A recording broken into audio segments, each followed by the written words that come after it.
You guys ready? All good. All right. I want to welcome everybody to today's spotlight for VANOMA.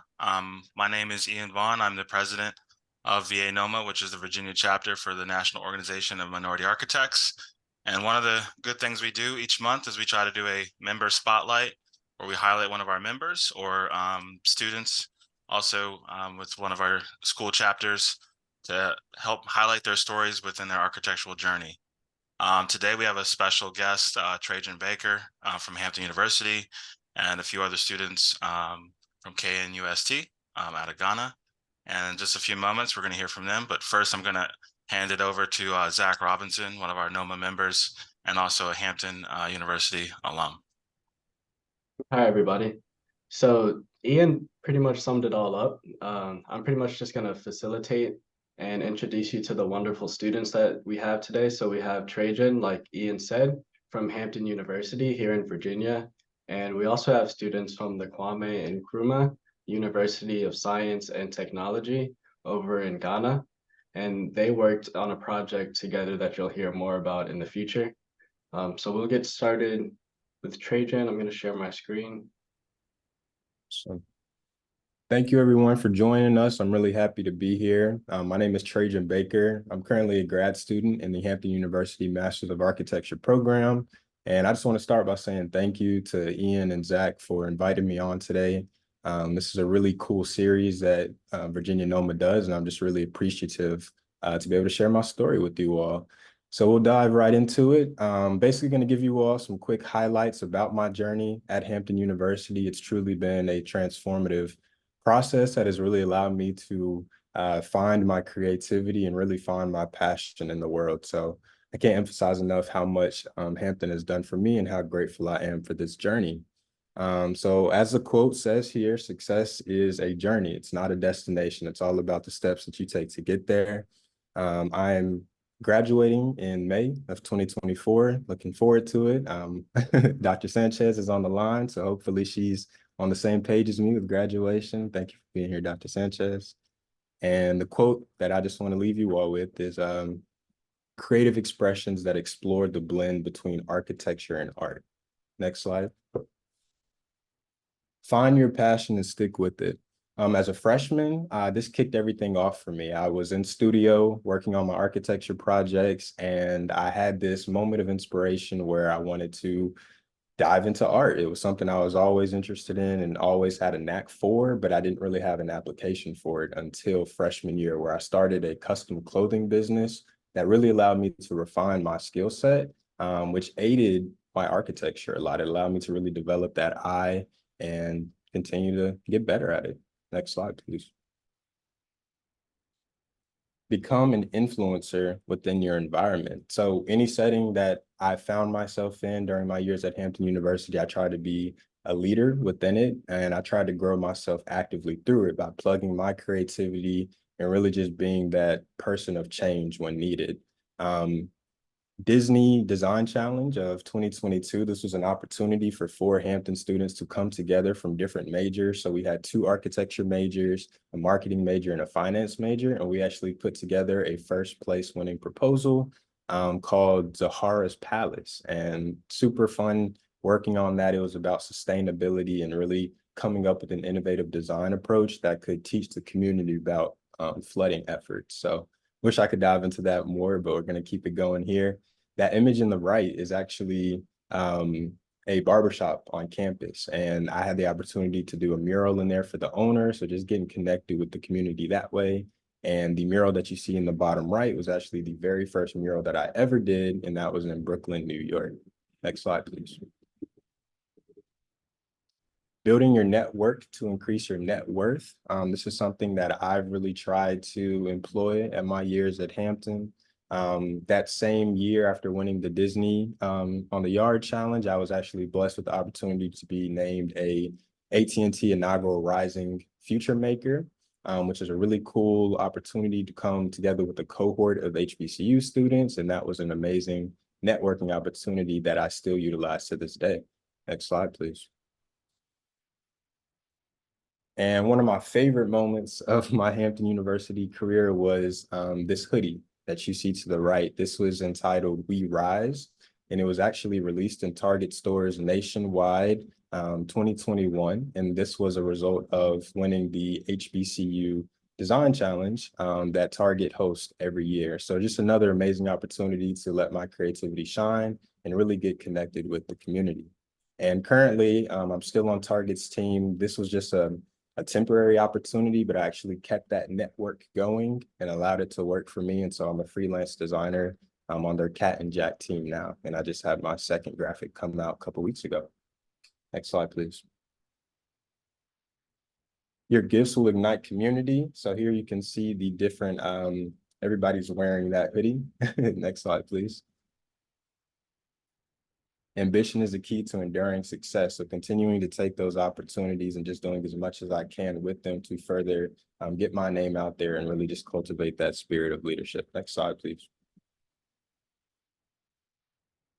This was something crazy. This is a Times Square billboard, and I was actually getting off work from my architecture internship with Gensler in New York, summer of 2022, and I actually left the office and something told me to walk by the billboards, and there my face was. I didn't even know, but that was really an amazing opportunity for me, and I'm grateful for it. Next slide, please. And finally, this is the Hampton University Legacy Mural Project. I had the opportunity to complete this at my university spring 2023 semester with one of my classmates, India Kilby. We transformed 5 walls in our student center space. Those walls that you see right there were completely blank. And we just had this idea to really transform that space and employ the skills that we've had as designers. And everybody on campus loves it. And it's an amazing opportunity to leave our legacy for the future generation, to inspire them. Next slide, please. So yeah, and I guess we'll just kind of take a pause right here. I'd love to connect with you all. We're going to dive into the Ghana experience next, but I wanted to take a pause here after kind of sharing some highlights from Hampton. If you want to get connected with me at all here, you can take a quick screenshot or picture. I'd love to have a chat with you. And if there's any initial questions before we dive into our next part, I think we have about 5 minutes here if anybody from the audience has any quick questions. Thanks, Trajan. If anyone has any questions, you can go ahead and unmute. Like Trajan mentioned, he's at his 5th year right now at Hampton University, getting ready to graduate. So I was just hearing a lot of these stories myself, but I didn't hear a lot of them. The billboard one is a great lunch break. It's very motivating. I like that that snippet. Yeah, I have a quick question. Let me get my video on. Yes, Trajan, great work, man. But what building is the mural that you and that other young lady did? What building is that in? So that's actually the student center on campus. So it's in our atrium space, and it sits right in front of, or right behind the stage where we have a lot of our campus activities and events. How long did it take you guys to finish that, to complete that? 90 days, and we were working overtime. So sleeping in that building, waking up, getting to it the next day, going to studio. So you can imagine just how pressing it was, but we really wanted to knock it out before the summer break and allow it to be a piece the graduating class could stand in front of and take a picture of before they left. It's really amazing. You guys did a great job. Thank you. Well done. Thanks. So Dr. Taylor has a question. I just wanted to congratulate Trajan. He is an excellent representative of Hampton University Department of Architecture. I serve as the new chairman, replacing Robert Easter. So I look forward to working with all of you in the future. And I know that there is no limit to what Mr. Baker can do. And I look forward to him going off doing great things after his spring semester. So thank you, Trajan. Thank you, Dr. Taylor.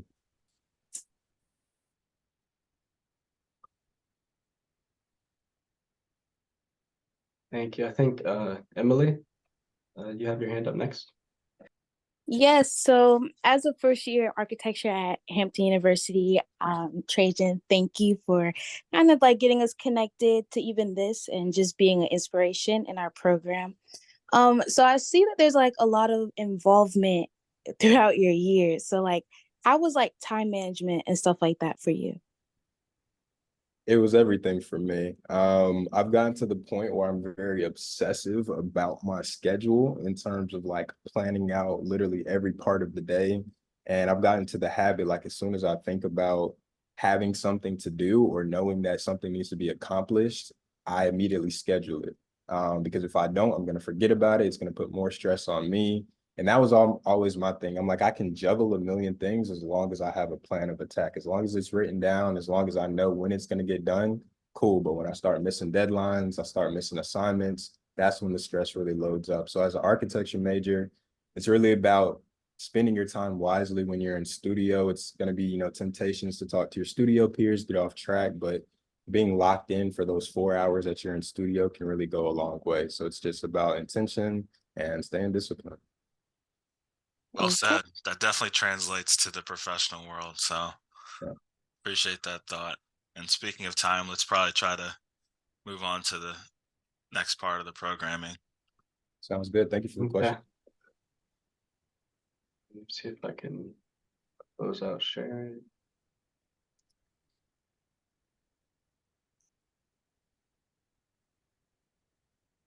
Okay, so for the next part of our presentation, we'll have introductions from our students from KNUST. Afia, if you can start. Hi, everyone. Good evening. Hello, please, can you hear me? Hey, Afia, we could hear All you. right, so my name is Afia Pokuaa from Ghana, Kwame Nkrumah University of Science and Technology, Department of Architecture. And then I was born in Ghana, so I grew up in Ghana. I'm based in Ghana all my life. And then I'm from Ashanti region. Yeah, let me say Ashanti region in Ghana, Kumasi. That was where I was given birth to. So that's basically about me. Thank you. Thank you.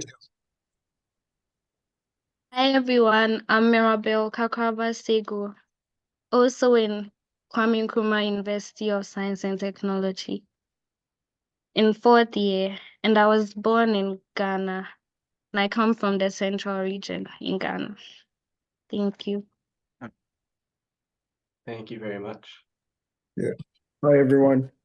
Yeah, I'm Dennis Adarkwa, a 4th year student of University, Kwame Nkrumah University of Science and Technology, the Department of Architecture. Yeah, and I was also born in Ghana, the eastern region of Ghana, in Koforidua to be exact. Yeah, that's basically who I am, and thank you very much for hosting me on this program. Thank you so much. So we'll start with an overview of the trip that happened that took our students to Ghana. Yeah. So last summer, our 3rd and 4th year students at Hampton University actually had the chance to travel to 3 cities in Ghana. Super exciting. We were there May 17th through May 30th. And those 3 city destinations were Cross City, Kumasi, and Cape Coast. And basically the goal of this studio is to really enrich the students in those diverse urban spaces and just get another lens of design that we can apply to our own studio. Next slide, please. So a brief history of Ghana. I won't spend too much time on it. We'll dive into that later. But Ghana is very, very rich in culture. That was the first thing that I noticed when I went there. And you can really sense I think as an entrepreneur, one of the biggest things that I noticed was the sense of pride in one's craft. And that was something that as a designer, I really took to heart. And I was really happy we had the chance to experience that and collaborate with the KNUST students, because you can tell that there's a level of pride in the craft that is produced. Next slide, please. Brief table of contents, we'll skip on past that. Basically, after we came back from the trip, all of the students worked on this journal together. So you're going to see various sketches and various little pictures and little notes that the students compiled, just documenting our whole experience. Next slide, please. So on day one, this is where we got on the airplane. We had a little bit of travel difficulties. I was stuck. I was stuck in the US for about a couple of days before the rest of the, after the rest of the group had landed in Ghana, which was interesting. But, you know, everyone kept a positive attitude and I was there eventually and we just kept it rocking. Next slide, please. Day two. So actually day one, everybody got stuck. And day two, this is when everybody else finally got to depart. I was still stuck in the US, but everybody was on the way to Ghana. And it was about a 10-hour-long flight. So you can imagine that was pretty long. A lot of us watched movies and took a nap on the way there. Next slide, please. Day three, this is when we really got acclimated to our hotel. We were able to check in and kind of check out the area and just get a sense for, you know, what that would be for the next couple of days. We divided our time up between Accra, Kumasi, and Cape Coast. And it was really, really cool to just go to the different restaurants that were there and just get that, dive into that new environment. And I could tell there's just really good energy from the group in the beginning, and we just try to keep those good vibes going throughout. Next slide, please. Day four, we actually had the opportunity to visit the historical W.E.B. Du Bois museum. And this was actually his house previously. So we were able to see a lot of different artifacts and a lot of pieces that he developed. He had an amazing collection of books, hundreds of books, and he was a very educated man. And so just diving into that history was very educational for our experience there. And we were able to take a lot of pictures and just, again, get that sense of culture from that environment. And again, the restaurants every day were always something to look forward to. It was always a different flavor. Next slide, please. That same day, we actually visited the historic Jamestown area. Really enjoyed going here. We were able to walk through the streets of Jamestown, and they had a really true sense of community.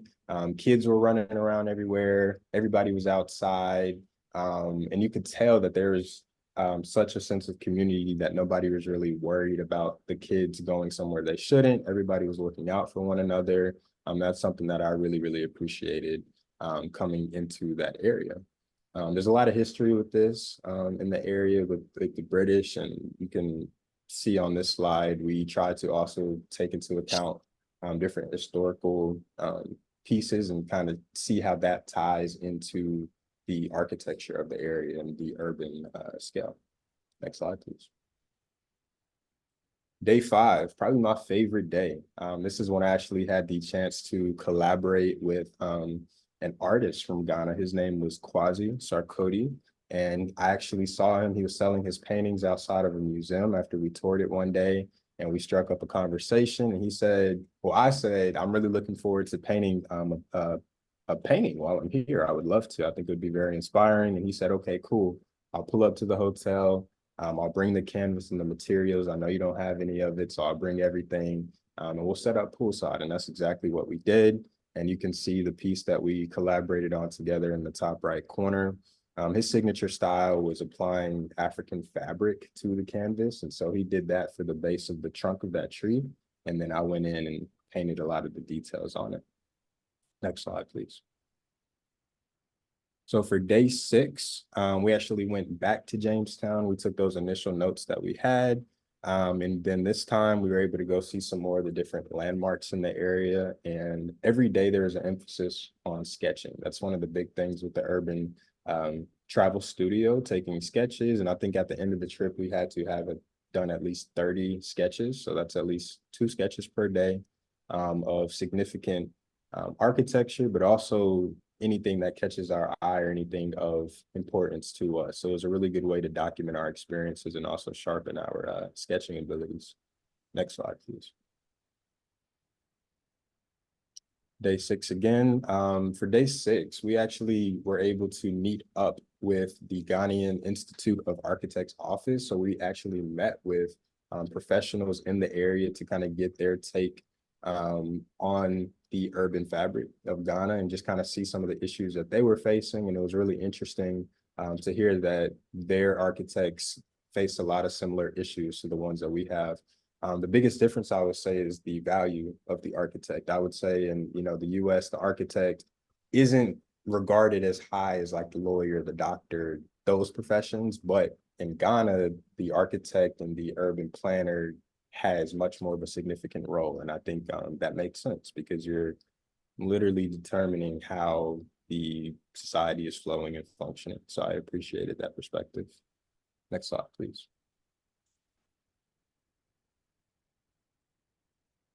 Day 7, this was another one of my favorite days. We actually went to a national park, Cocoon Park, and we were able to cross 7 hanging bridges up in the mountains. We had a tour guide, and it was just an amazing experience to really connect with the nature and the local scenery. That's our professor, Professor Stan Britt. He was really proud to have made it up to the top of the mountain, and he posed a quick picture before coming down quickly. So really cool. Next slide, please. Day 8, we got to visit the Elmina slave castles, which was a lot of history. We did a lot of sketching over in this area and got a tour of the entire facility. So, of course, that's a very deeply historical place, and you can really feel that energy as you enter it. But it was definitely much needed for the trip to get that perspective. So I appreciated it. Next slide. And this is when we visited KNUST. So I'm going to pass it back to Zachary, and we're going to get some more perspective from our students. Thanks, Trajan.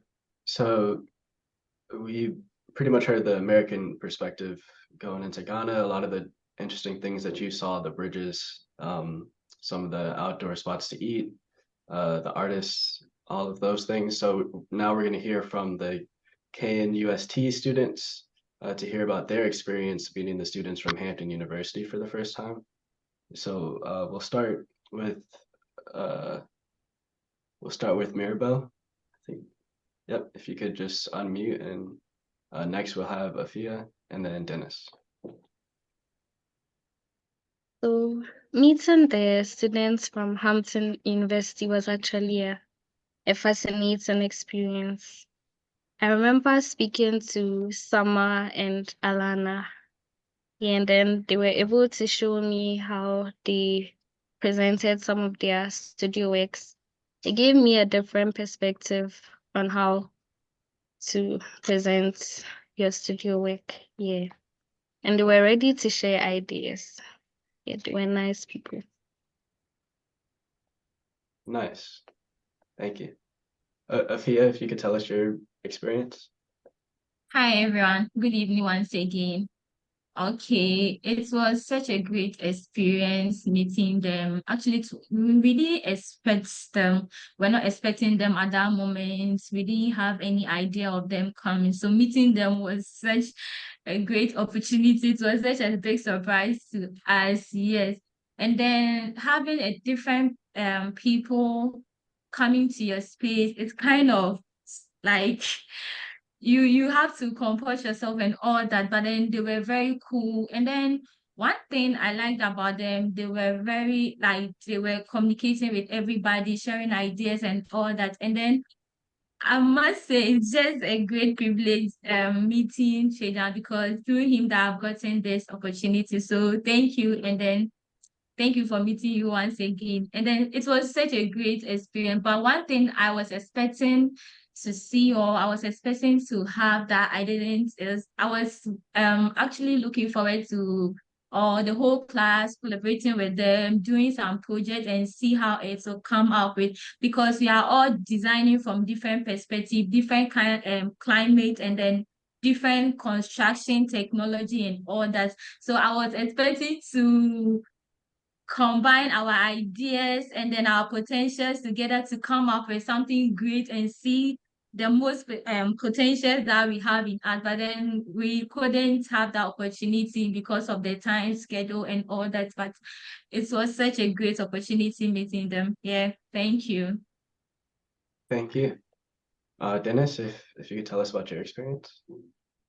Oh yeah, my experience meeting the Hampton University students was also a fascinating experience because, as Ifya said, we weren't expecting anyone to be in our class at that moment because we were so not prepared for the whole surprise and whole big thing. But yeah, like you said, we weren't able to come up with a project with them, but the little we got from them through our encounter with them, that's they sharing ideas. We also giving them a little bit from sorry, a little bit from our perspective back to them. It was a whole lot, and it was fun though.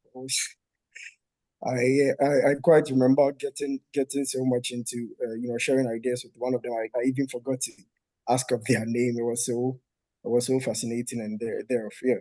So it was a great experience. I really appreciated the fact that they took time out of their busy schedule to come to visit our school, and also yeah, thank you, Trajan, for also giving us the opportunity to also share our ideas. Yeah, that's it. That's great. I can't imagine not having any idea and then all of a sudden meeting a whole group of students from a Yeah, completely yeah, different university. yeah, exactly. But these pictures that you have, they look incredible. You have really beautiful sculptures and buildings at your university. So next we're going to hear about the rest of the days that went into this trip. On the notes, it says to start at day 11. Is that correct? I guess Skip ahead. 10. No, you're fine. We'll start with 10. Okay. So, oh yeah, so day 10, we went to the university on 2 different days. Day 1 was introductions. Day 10, we went back and learned about their project brief, and they actually had a brief that they were working on. So that's the same one we adopted for our studio, and we're going to present some of that work at the back end of this presentation. Another highlight from day 10, we actually went to one of the largest flea markets in the world. It had over 10,000 stores inside of there. You can imagine that scale. Look at that bottom left picture to kind of get a sense of it, but just a lot of people, a lot of really cool, unique finds, and just another great experience for the trip. Next slide, please. Day 10 too. This at the night time of that, we went to Casa del Fuego and actually had a private dinner that the restaurant kind of organized for us. And this is where we got our gifts from our tour guide. So everybody got their little stoles that say Aquaba, which I believe means welcome. I might be wrong, I think. There you go. Okay, I'm getting a thumbs up. So yes, so definitely really, really cool experience there. We got to listen to some live music and dancing as well at that dinner. Next slide, please. Day 11, this was primarily a travel day. We were actually going from Kumasi all the way back to Accra. So that's like, I want to say it was like a 6 to 7 hour drive. So I had my movies loaded up. People were knocked out on the bus, and we were traveling in this red, shiny bus the entire trip. You can see it in the top right corner. So we're, you can imagine the looks that we were getting the whole trip, but it was really, really fun. Just a lot of waves and smiling faces. Next slide. Day 12, another really, really cool day. We went to Bojo Beach Resort. Not everybody went. It's kind of like an optional excursion that some of the students kind of organized, but it was a private beach, a little private island where you took a boat to offshore. Just a quick little boat ride over, and they had horses there. So you're able to like ride the horses, get in the water. They had a restaurant out there. So really, really cool experience there. Next slide. Day 13, we're headed back to the airport.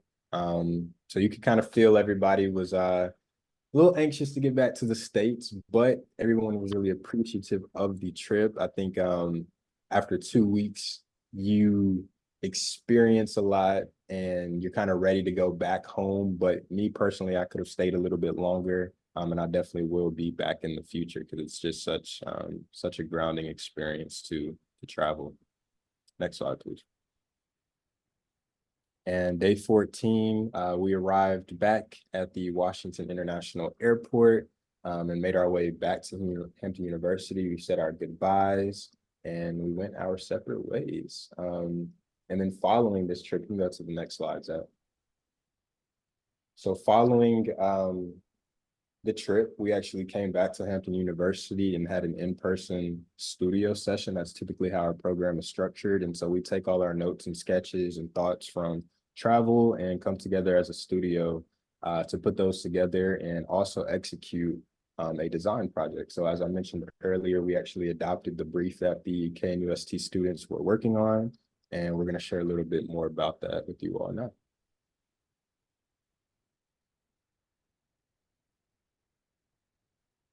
So Trajan, I think you're up next, starting with the urban design project, if you want to keep. Yeah, so I'll just kind of introduce the project. This was Kumasi Urban Design Project. The designated site area for the project was actually, and I'm not going to give too much because I think Mirabel and Dennis are also going to break this down for us too, but brief overview. We had to come up with the proposal for Effigiwazi, which is a little town, and it's the capital of Sekir East. I'm probably not saying that right, but it's in the Ashanti region of Ghana. This is a really cool opportunity to take that new site and really do a lot of research on the context of the area, since we've never been here before. And yeah, we'll hear a little bit more about it next.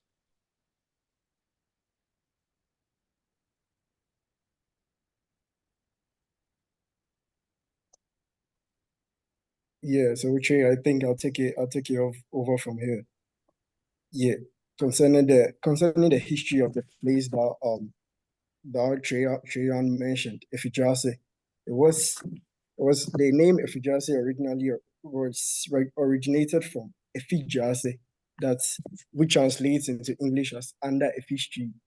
Yeah, so Effi was a trader, yeah, but way back in the history of time, yeah, way back in the history of time. She was a trader who, traded her goods under a short fig tree. And within that time, a lot of people used to go to her place, yeah, go to her to purchase goods and all that from her. So it was a rural area within that period of time, yeah. So it's within that where the name Effigiwazi became popular, and then till today we call it Effigiwazi for and Effigiwazi is actually a place that they cherish their culture. So even till today, when you go there, you still see that they host their funerals on Saturdays, and it starts all the way from Fridays through to Saturday. Talking about funerals, yeah, they host a lot of people from all around, from neighboring towns and all that. In Ghana to be exact, funerals and rites of passages are actually a big deal. That's holding on to naming ceremonies, weddings, funerals, and a whole lot of even puberty rites. Yeah, we make it seem like it's a whole ceremony of its own. Yeah, puberty rites, and we consider that as a transition into adulthood from your teens to your adulthood stage. Yeah, so culture in Ghana, like Trajan said earlier, it's actually a big deal. We do not play with our culture. Yeah? So within that time, during our funeral, we host people from all around, and obviously when you have visitors over, you have to, according to the culture of Ghana, you have to be hospitable. You have to be hospitable to them. So you feed them, you give them gifts and all that. And through all of this, Effigiwazi actually grew. Inviting people from all over, having all sorts of diverse culture. Yeah, we have Muslims there, we have traditionalists, we have Christians too. So Effigiwazi is actually, I would say, peri-urban settlement, because it's no longer regarded as a rural settlement. Neither is it as popular or as big as Accra and other towns that we have in Ghana, other capitals that we have in Ghana. Yeah, but then you can see from the slide that there are vendors around where you can buy your clothes and you can get some basic stuff. Yeah, a lot of basic stuff actually that will aid you to survive more or less.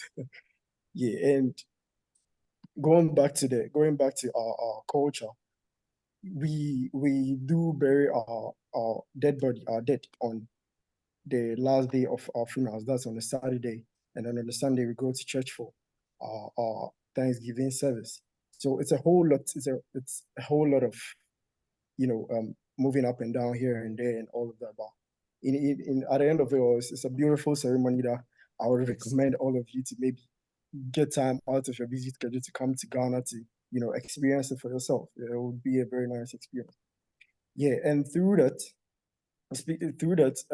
people from all over, like I mentioned earlier, people from all over came to Efijase and grew the town, and it got bigger and bigger. And today, I think it's one of the biggest biggest towns in Kumasi. Yeah, at the moment. Yeah, it's one of the biggest towns in Kumasi, and because of that food and other stuff were incorporated and adopted by the natives of Efijase. And through that, we were able to come up with a proposal that we were going to propose a food court for them, so everybody can get to experience or share their cooking techniques and all their recipes and all that. Yeah, and passerbys can also get to experience the beautiful foods that we have in Ghana. Yeah. So without further ado, I think I'll pass it over to Mirabel to walk you through the food court project that my class was working on. Yeah.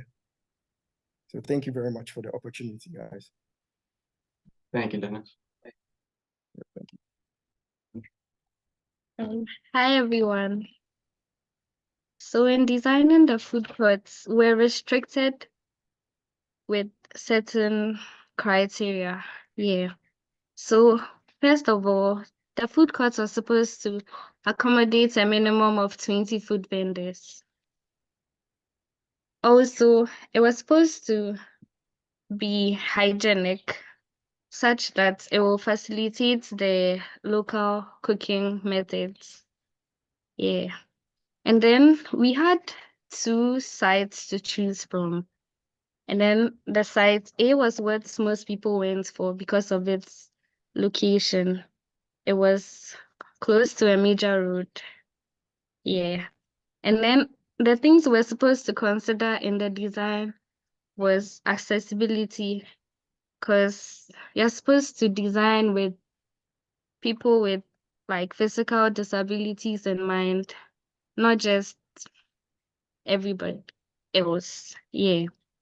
And then it was supposed to be designed such that it will be located in a central business district, because it was going to be a food court. Yeah. And then you're supposed to consider the climate of the place, the architecture of the place, like the particular materials they use for their construction. Yeah. Thank you. Thank you. So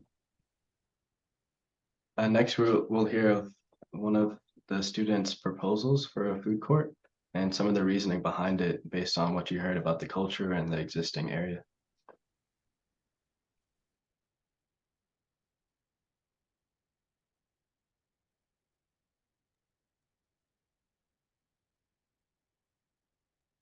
Hi, Afia, if you're still there, if you could unmute and tell us a little bit about your proposal.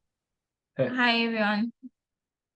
Okay, so please can you scroll down for me to start with something?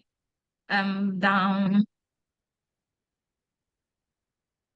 Okay, so there's my proposed design for the food court. As Mirabel said, we had so many limitations and all that, and then we were given 2 sites to choose from, but I chose the second site because it was right at the roadside for me, and I feel like it's just going to be a perfect site for me. when someone wants to locate it, it's just going to be easy to be located. So I chose this site. And then they wanted us to design for 20 food vendors, not basically doing for 20 cubicles or something, but they can run shifts. Some will come in the morning and some will come in the evening, depending on how you want to design it. But I chose to go for 20 because it will be like someone will come and this one will be like, I'm not done selling my things, so I'm not like, so go for 20 so that everything will be sorted out. So because we are designing for people in the Fijase, it's a peri-urban area. It has migrated from the rural area to the peri-urban. So we're not supposed to do too much, but it has to also speak for itself and also depict something of modern kind of styles in it. So it was kind of challenging because you don't want anything extra, but you want to have it like in the modern way. So there's my plan. I'm sorry if you're not seeing it well, but yeah, so coming from the main entrance, you have your car park, and then you have the walkway for that's the pedestrian walkway. And then you see when you get outside here, you have a sitting area, that's the outside eating area. When you come to Ghana, we love our local meals, as I said, and the last time we love our local meals so much, and then we don't play with it when we are having it. And when we went there, their culture meant so much to them. So in designing something for them, you don't have to throw their culture away, because if you throw their culture away, they're also going to throw your design away, because they are not going to love it, they are not going to cherish it, because you didn't respect their culture in the first place. So when you are designing for someone, you have to respect the person culture or the person idea or where the person is coming from. So respecting their culture, I thought of it that, okay, we eat our local meal. And then when we went there, we did a survey of how, like, what they eat the most, how they cook it, how they prepare it, because we have so many people living there, coming from so many cultural background and all that. So we have to bind them all together or blend them together. Efijaze is Ashanti region and it's for the Ashantis too, but not all of them are Ashanti. Some are coming from the Volta, Northern, and so many parts of Ghana. So you have to also respect them into your decision or your design. So in doing that, I didn't want to bring my local eating area, let me say local eating area outside my food court or something, but instead bringing them inside. Why did I bring them inside? I brought them inside because when I don't know, but when you are eating the local meal, it has that kind of joy that comes to, especially when you're eating fufu. I don't know, when Trajan came to Ghana, he had experience eating fufu. You know how it feels. So when you're eating your fufu or the local meal, you have to sit comfortably. And then you see, you have to adjust yourself and feel it. Like when you're designing, you have to design and think about the future. You know that, oh, is the person going to feel the space? Like what's meant for the space? Is the person going to enjoy it that way? So I bought the local eating area inside for them to have that comfort, because eating outside whilst people are roaming about, and the local food also brings so much housefly and comes with so many scents because of what the natural spices and all that. So have to think about all those things. Imagine having the local food outside, and then maybe the smell or something is bringing housefly. It's not going to make the place look attractive, or like not going to be hygienic for the environment or anyone out there. So I bought my the continental dishes or the foreign dishes outside, because jollof rice is much easier to sit on the dining table to eat as compared to fufu. The fufu and the local meal has a local dining area, local sitting area that you can sit and enjoy your food. So the local meal, I have my local eating area at the courtyard. And also when you come to West Africa and Ghana, our courtyard means so much to us. Our courtyard comes with our culture. It means so much here, because when you trace back to our culture, our courtyard is meant for so many things, naming ceremony, churches, funeral. It holds a lot. So combining culture to modern technology and everything, and then having a local something in the courtyard or when you are even eating the courtyard, it makes you feel like you're eating in your house, because when you go to a typical Ashanti home or typical Ghanaian home, their courtyard means so lot. So I wanted to bring also the courtyard concept in my food court, because the courtyard means so much for funeral, weddings, ceremonies, and everything. Eating, we play there. Some even sleep there in the evening for fresh air. So courtyard, I was trying to play with my courtyard in my food court. That's why I brought my local meals too in my food court, so that we can also celebrate our culture. When we are even outside our home, we can still celebrate our culture, and then our courtyard as how we celebrate it in our various homes or in our various hometown. So that's the main reason why I have my local meals and everything in the courtyard.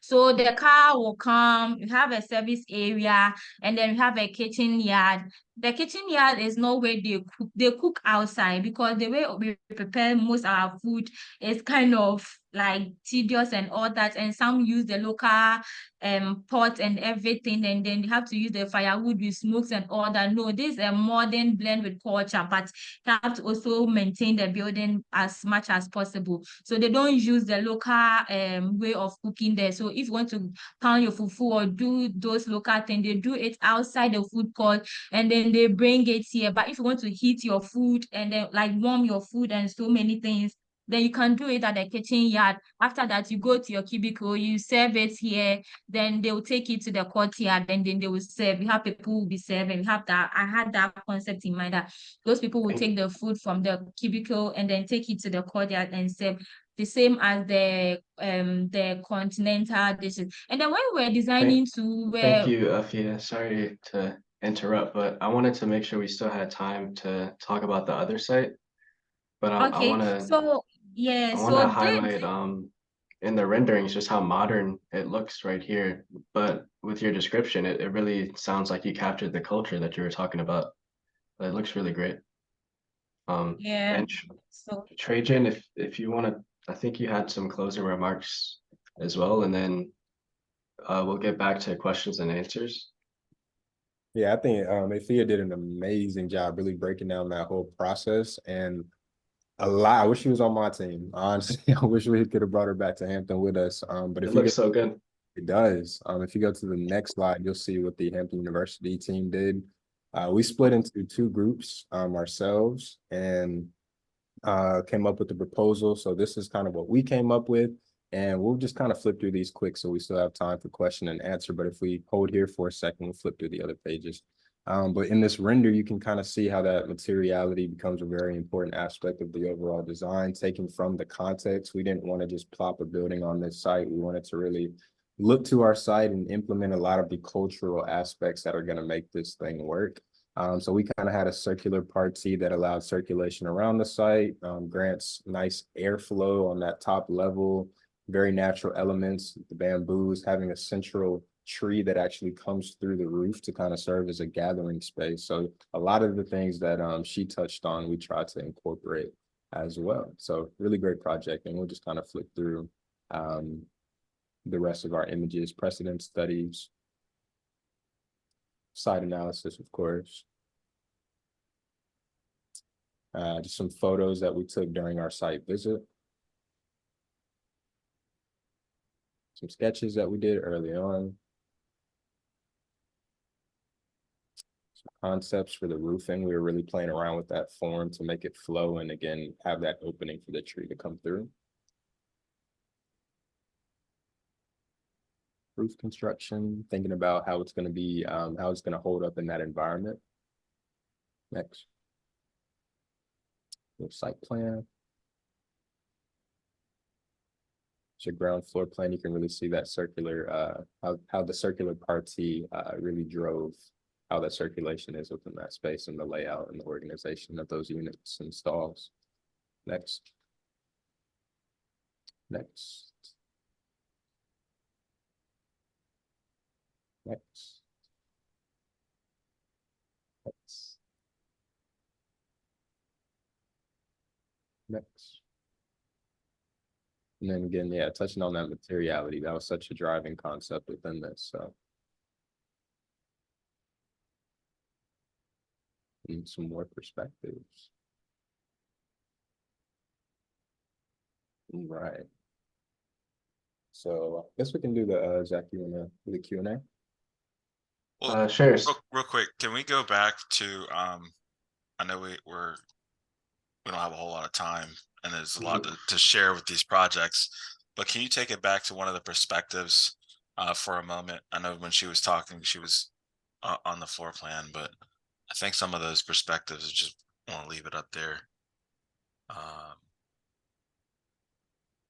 That go back, this one.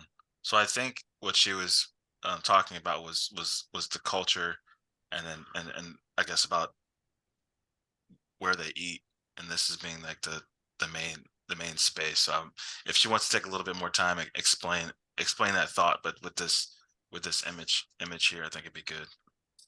Yeah, that's a great idea. All right, thank you. Okay, as I was saying, the courtyard was mainly for the local dishes, as I said. So when they sell the food, they will bring it to the courtyard.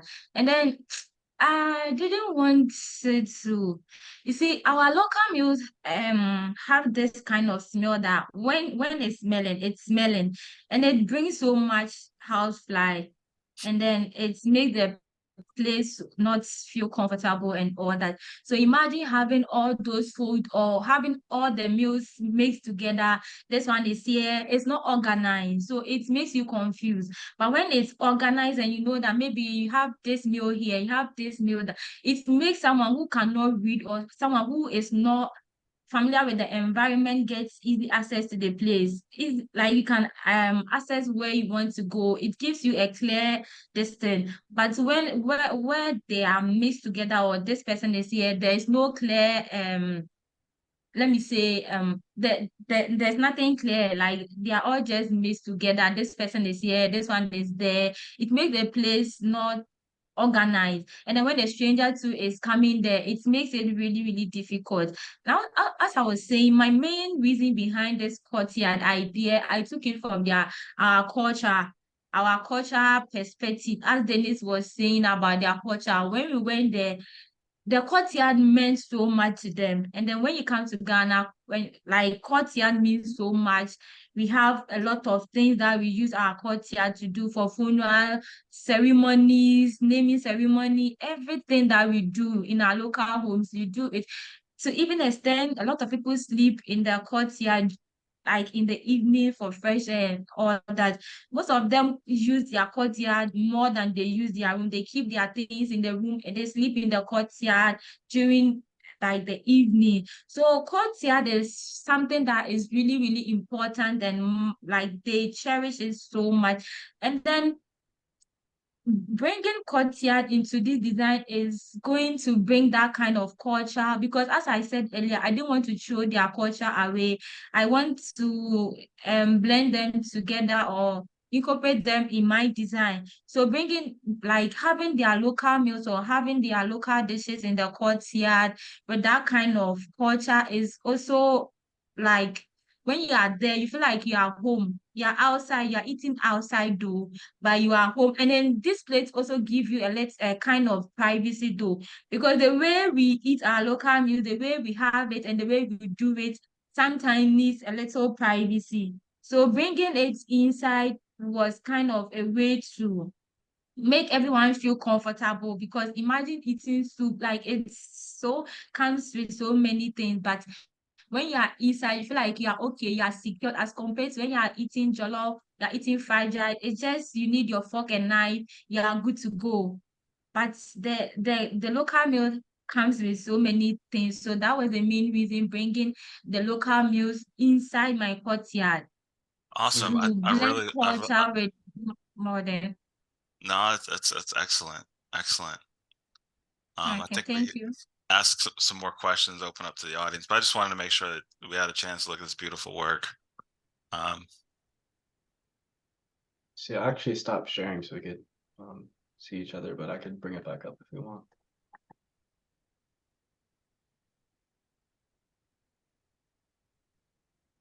Do we have any questions?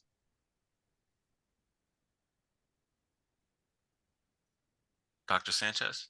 Hi, I just have a question, and it has to do with the smell that Afia mentioned so many times. And I'm wondering, because, you know, I'm from Puerto Rico, from the Caribbean, and we're very sensitive to that also, because there's some foods that smell a lot. You know, you need to have spaces that are well ventilated.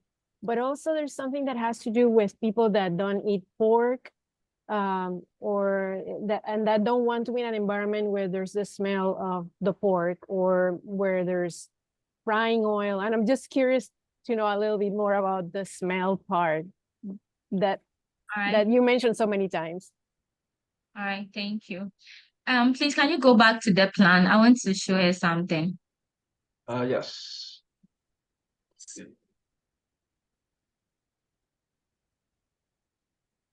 Can you see my screen now? The plan, yeah. This one? No, yes. Okay, so when you come to our part of the climate, we design to face the north and the south, because we don't want the east sun to come into our space. So we design to face the north and the south. So less windows at the east and the west, and then more windows at the north and the south for ventilation and lighting also. But the wind blow from the southwest here. So I was designing, if you can see, the longer part is facing the north and the south. And then the wind, if you can see, there's a curve here.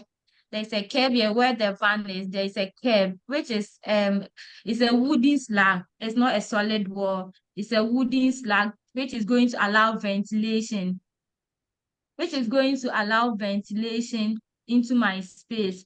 And then courtyard is it's not covered. It's not covered, so there's free air moving, and that's why I need also sealed here to make it a solid wall, to prevent air from like going in and out.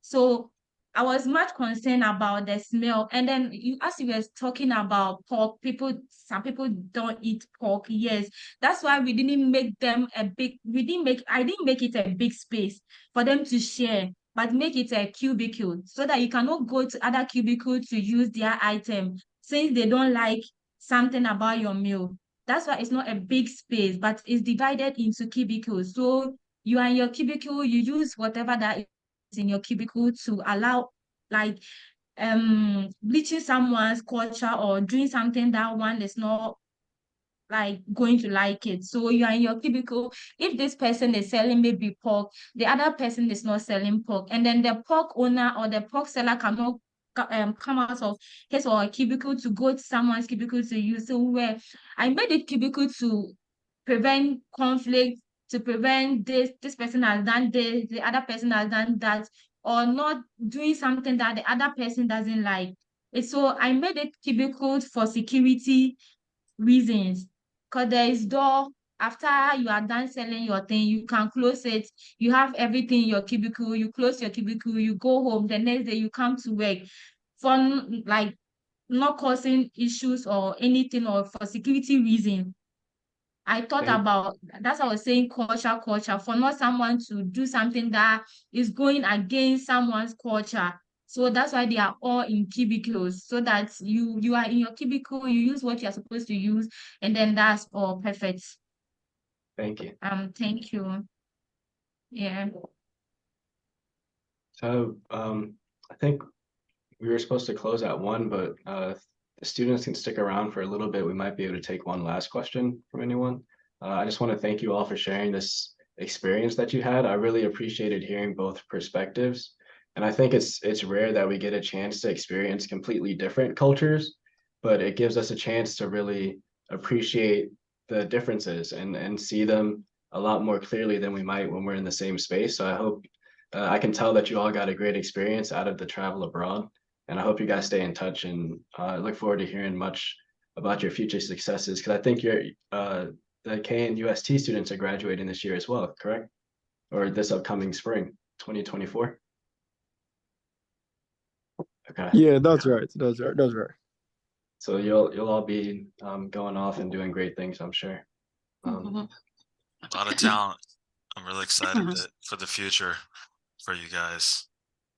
Yeah. Belva, you have a Yeah, question? great presentation. Thank you so much, students, for sharing your experiences. I love the designs, both designs, the inside space, outside space. And you were talking about the smells, the aroma I can just smell from her presentation. I love different types of food, even though they're the little cubicles. I love that little space where the wooden, I believe she said the wooden, it's not slacks, I'm not sure exactly what you call it, but I just love the designs. As I said before, the inside design and the outside. I love the tree coming up through the building, all the different textures, materials that's used, and also the culture. They took the culture into consideration. So excellent, students. Thank you all so much for sharing. And if you want to see me over here smiling hard, that's a good sign. That's my beautiful design. Joining, but she's working on her own project right now in South Carolina. It's a beautiful opportunity called the Children's Farm. So I'm sure she's getting inspired here. I'm gonna take a lot back with her. So yeah, thanks for joining, Grandma. Yeah, very much inspired. Thank you all. Any last words, Ian, before we close out? Just thank everybody for coming today. There's so much to take in. Beautiful work. I'm excited for the experience, and I'm hopeful that Hampton University continues to provide these opportunities for students to travel abroad to places like Ghana. And I just think that's a wonderful experience. I will share that when I first met Trajan, I didn't even realize that was another thing that he had done, and that's kind of why I'd asked him to reach out to those students over there to have them join us. And thank you for your time. I know you guys are probably like ready for dinner or something by now, but yeah, we will post this online, and then with your permission, we'll also post maybe a PDF or something of the images so people can take a little bit more time and look at some of the good work that you guys have done that we didn't necessarily get a chance to go in depth. But thank you all for coming. I appreciate it, and please be on the lookout for the next spotlight that we do. Thank you, everyone. Sure, then, and thank you everyone too for giving us the opportunity to, to also share our experiences and all that. Thank you so much. We are indeed grateful. Absolutely.